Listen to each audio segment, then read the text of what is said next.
Hello friends आपको समस्त को साइकोलॉजी ऑनर्स क्लास को स्वागत। आज वीडियो आम जाना मार्क्स आउ रिपोर्टर गुरुत्वपूर्ण व्यवहार। ये समस्त देखिए मार्क्स आउ रिपोर्टर गुरुत्वपूर्ण व्यवहार माने जो आम ग्रेडिंग आउ रिपोर्टिंग जो परफॉर्मेंस रही तार किसी गुरुत्वपूर्ण व्यवहार विषय लिखा। खाता कलम काढ़ी नोट कर दिंतु है।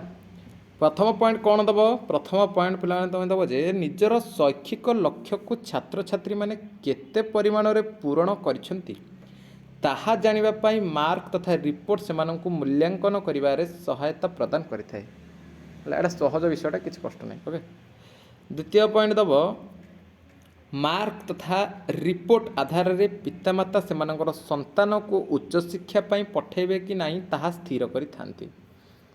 है एटा गोटे माने कौन न्याचुराल कथा बुझीपार ना? तुम यदि माने 200 कि 180 नंबर एमती रखी फेल नंबर रखी तुमको केमती उच्च शिक्षा पठेबा। यदि 405 नंबर रखी 600 नंबर एमती रखी उच्च शिक्षा निश्चित भाव में पठाइबे। ओके, ये सब विषय देछि किसी कष्ट नहीं। तृतीय कथा हूँ कौन ना मार्क्स आधार में निजुक्तिदाता माने मध्य केतेक व्यक्ति को विभिन्न पदवी रे निजुक्ति दे थांती एवं सेमाने सही पदवी पाई योग्य बोली मध्य विश्वास करते। गोटे छोटिया कथा आम देखा जमीक आम जीडीएस आमर बाहर है ग्रामीण डाक सेवक से कौन से मार्क आधार में तुमको नौ मार्क माने मार्क बेसिस से सिलेक्शन कर जो पिलाटी 405 एभव रखी सी ही माने एलिजिबल हो सिलेक्शन हो जो पिला 200 300 400 एमती रखी से सिलेक्शन हो पारनी।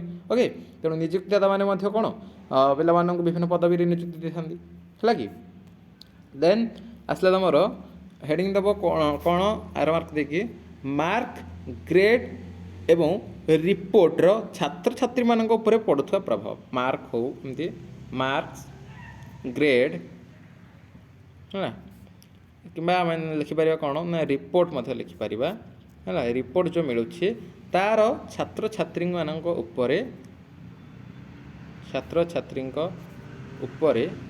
प्रभाव प्रभाव कौन पड़े देखिए हेडिंग देदेव है। तब कौन कौन प्रभाव पड़ुछि ना मुख्यतः 3टी श्रेणी में विभक्त कराई। जो छात्र छात्री ऊपर प्रभाव पड़ुछि से प्रभाव को साधारणतः 3टी श्रेणी में विभक्त कराई। ताले प्रथमे कौन है? प्रथमे हूँ सफलता विफलतार प्रभाव है। द्वितीय हूँ प्रतिपुष्टि प्रभाव। 3 हूँ कौन अभिप्रेरणा उपर प्रभाव। अभिप्रेरणा उपर प्रभाव ताले सफलता और विफलतार प्रभाव जो आम जानिले ये सफलता विफलतार प्रभाव को आम हेडिंग देदेबा। सफलता विफलतार प्रभाव कौन ना छात्र छात्री कृतित्वर मूल्यांकन श्रेणी गृह प्रतियोगितामूलक परिस्थिति सृष्टि करिथाय। कौन सी परीक्षार्थी केवे विफलता अनुभव करने को चाहती नहीं। जो परीक्षार्थी विफलता हासिल करिथाए ताहा तार आत्मसम्मान उपरे नकारात्मक प्रभाव पकाई थाए।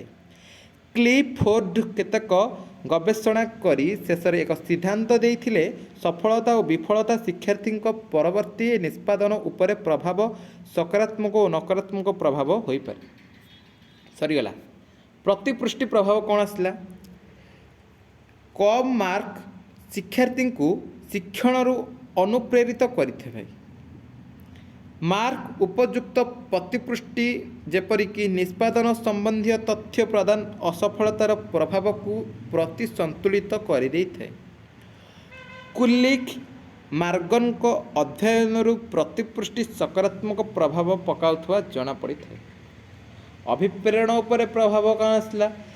शिक्षार ग्रेडिंग पद्धति एक शिशुर शैक्षिक कृतित्व को मूल्यांकन करिबा पाई उपयोग करा जाय थाए।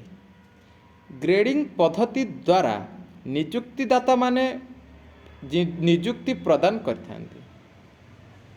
स्कर्टज ओ शार्प स्करटज है स्कर्टज एवं शार्प शार्प शार्प मत दियंती जे ग्रेड केंद्रीय शिक्षादान शिक्षणर प्रकृत अंश को ध्वंसमुखी करिथाए। नेक्स्ट आसिला ग्रेडिंग पद्धतिर प्रकार है। एमती देदेव ग्रेडिंग पद्धतिर प्रकार तार विभिन्न प्रकार टाइप्स अच्छी है प्रकार प्रथम आसला कौन ना शतकड़ा ग्रेडिंग शतकड़ा ग्रेडिंग आसला कौन यह 0 ठारू शतकड़ा 100 मध्य विस्तृत होता है। द्वितीय आसला कौन अक्षर ग्रेडिंग अक्षर ग्रेडिंग कौन यह ए ग्रेड रु एफ ग्रेड पर्यंत विस्तृत।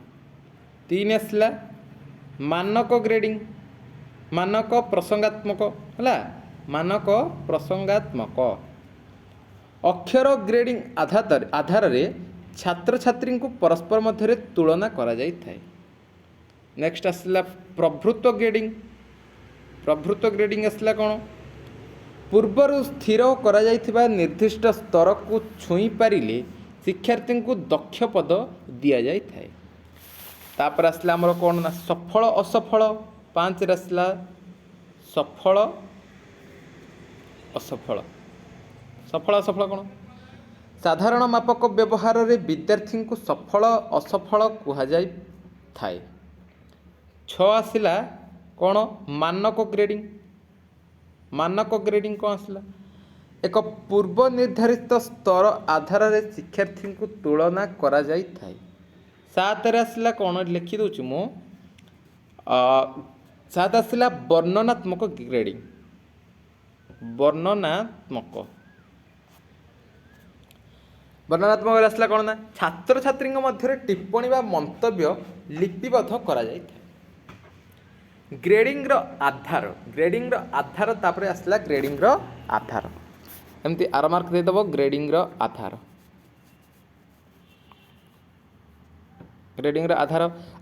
मुख्यतः केते भाग विभक्त ना 2 भाग विभक्त गोटे होची तमर कोन ना निकषा प्रासंगिक प्रसंगात्मक ग्रेडिंग आ गोटे हमर आसला कोन ना मानक प्रसंगात्मक ग्रेडिंग गोटे आसला निकषा आ गोटे आसला मानक निकषा प्रसंगात्मक ग्रेडिंग मानक प्रसंगात्मक ग्रेडिंग ताले प्रथम जो निकषा प्रसंगात्मक ग्रेडिंग आसला ताको हम हेडिंग देदबा जेतले पूर्वर निर्धारित होइथिबा निकष को सामना रे रखी ग्रेडिंग करा जाय थाए ताको निकष प्रसंगात्मक ग्रेडिंग कहा जाय।